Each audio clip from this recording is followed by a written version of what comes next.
qu'est-ce que vous en pensez? Est-ce qu'on peut lire l'émotion sur un visage? Qui pense que oui?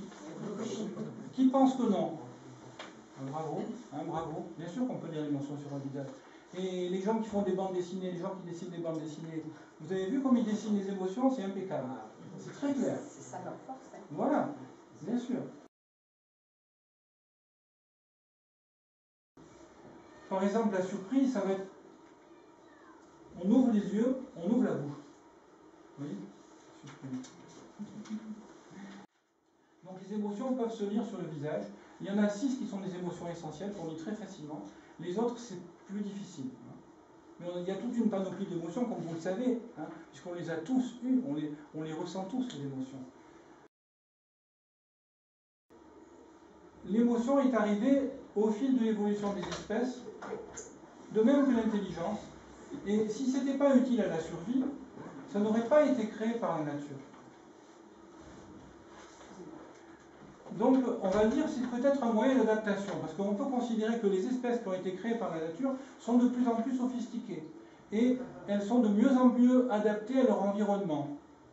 Donc on peut supposer à partir de là, avec une vision simple des choses, vous voyez, que vous pouvez vérifier par vous-même, parce que la théorie de l'évolution, tout le monde la connaît, eh bien on peut imaginer facilement que les émotions servent à la survie. Donc si elles servent à la survie, c'est quand même assez bizarre que dans notre éducation, on nous ait dit qu'il ne faut pas se mettre en colère, il ne faut pas avoir peur, il ne faut pas ci, il ne faut pas ça. Alors prenons les choses de façon pragmatique et objective. Les 6 émotions principales définies par Darwin. En haut, la colère, la joie, le dégoût. En bas, la surprise, la tristesse, la peur. C'est intéressant de se poser la question l'une après l'autre, à quoi elles servent. Alors, la peur, à se sauver, la colère, à se battre, la tristesse. La tristesse, voilà une émotion qu'on n'aime pas beaucoup. Comment faire pour ne jamais être triste? Et pourtant, alors, à quoi elle sert la tristesse?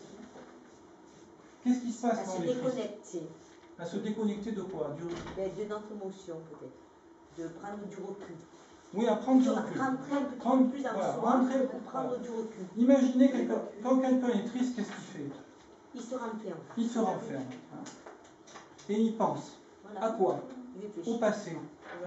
À quelque chose qui s'est mal passé. Quelque part, il est en train de revivre le film du passé.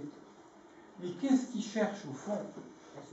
C'est la solution. Voilà, c'est ça. Vous voyez, c'est simple. Quand on se pose la question, on trouve facilement. Il s'agit simplement de faire une introspection. Par une introspection, d'ailleurs, Socrate il disait bien, connais-toi toi-même et tu connaîtras l'univers et ses dieux. Donc, effectivement, par une introspection, on comprend vite que la tristesse, ça sert à refaire le film du passé pour essayer de trouver une autre manière d'arranger le film. L'idée de base, c'est de dire la prochaine fois que je revis la même chose, il faut que je me débrouille autrement.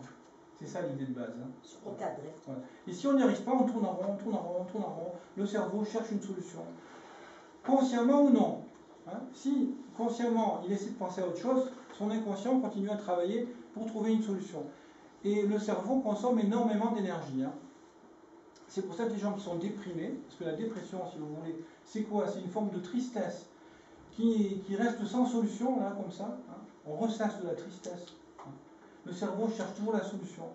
Si on dit à quelqu'un qui est en dépression, mais non, allez, viens au cinéma, allez, non, on va sortir, ça ne va pas servir à grand chose, vous le savez, ça va peut-être au niveau du conscient, ça va lui faire du bien sur le moment, mais son inconscient va continuer à travailler dans le secret pour trouver la solution. L'inconscient, c'est au moins 90% des neurones. Donc ça va lui consommer énormément d'énergie. C'est pour ça que les gens qui sont dépressifs, souvent, ils sont fatigués physiquement aussi. Parce que leur énergie est bouffée par l'inconscient qui cherche sa solution. Voilà. Donc c'est tout à fait logique. Tout est d'une logique, mais c'est incroyable. Vous savez, Pythagore, il a dit que tout était chiffré, tout est nombre. Le nombre définit tout. On commence par le nombre d'or, et après on construit plein de choses autour. On construit des cathédrales autour du nombre d'or. Et c'est pareil avec nous. Notre corps est fait sur le modèle du nombre d'or. Tout ça pour dire que quand on se penche sur le sujet, on trouve. Donc, alors, on a dit pour la tristesse, alors après, maintenant, il faut dire pour le dégoût. Le dégoût, ça sert, je vais aller plus vite parce que le dégoût, ça sert à se détacher d'une situation. Ah, cette personne, je ne peux plus la voir. Oui, on part. Ça ressemble assez à la colère dans certaines manifestations, mais il y a une différence, c'est que quand on est en colère, la colère, c'est plutôt qu'on va rejeter l'autre. On va le faire sortir. Tandis que le dégoût, c'est moi qui vais sortir. C'est comme ça que je m'en vais. Vous voyez? C'est la différence. Hein. Mais il y a beaucoup de ressemblances. Bon. Qu'est-ce qu'il y a encore comme émotion? On a dit la surprise. Ça sert à quoi? Pourquoi on ouvre les yeux? On veut, c'est comme si le système nerveux se mettait en position d'ouvrir ses sens au maximum. Il y a une situation qu'on n'a pas anticipée. Donc on va ouvrir ses sens pour s'adapter plus vite à la situation. La joie. La joie, c'est la seule qu'on aime, celle-là. Alors celle-là, on l'adore, la joie. Peut-être que ce n'est pas une émotion. Eckhart Tolle, ça vous dit peut-être quelque chose, hein, qui a fait ce livre qui s'appelle Le pouvoir du moment présent. Hein. Lui, il dit que l'émotion, en fait, c'est une perturbation. Hein. Sauf la joie. Il dit la joie n'est pas une émotion, c'est notre état naturel. Ah, ça c'est une bonne nouvelle. Hein. C'est une bonne nouvelle. Qu'est-ce qu'il faut faire de ces émotions qu'on appelle négatives, hein? La tristesse, la colère, qu'est-ce qu'il faut en faire? C'est vrai que ce n'est pas notre état naturel, c'est un état passager. Hein? C'est pas vraiment l'état, c'est pas l'état, ça sert à quelque chose, à la survie, hein, mais c'est pas l'état profond. Hein. Notre état profond, c'est la joie. Bon. Ça, c'était la première bonne nouvelle. J'en ai une deuxième encore.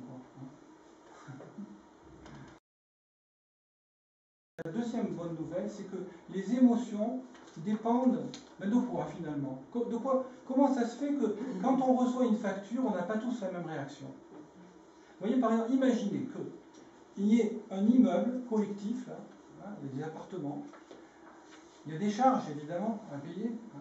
On fait des provisions pour charges, vous connaissez la musique, hein. Et puis à la fin de l'année, ben, il peut arriver que les provisions pour charges n'étaient pas assez importantes et qu'il y ait un dépassement. Alors à ce moment-là, tout le monde reçoit une facture complémentaire et on l'attend pas, celle-là. Celle-là, on s'y attendait pas.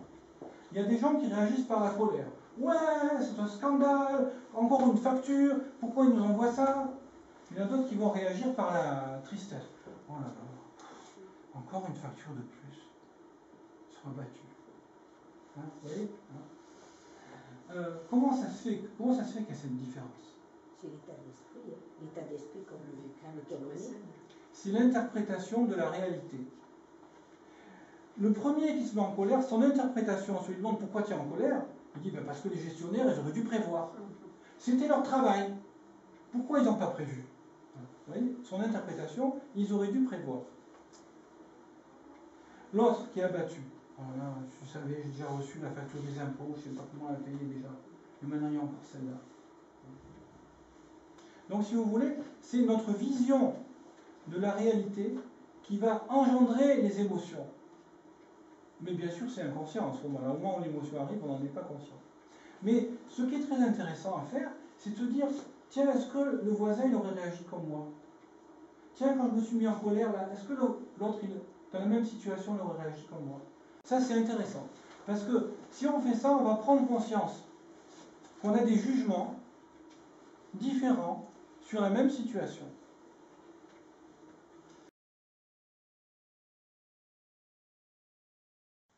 Alors, quand on se rend compte qu'il y a plusieurs jugements possibles, eh bien, on va relativiser les choses.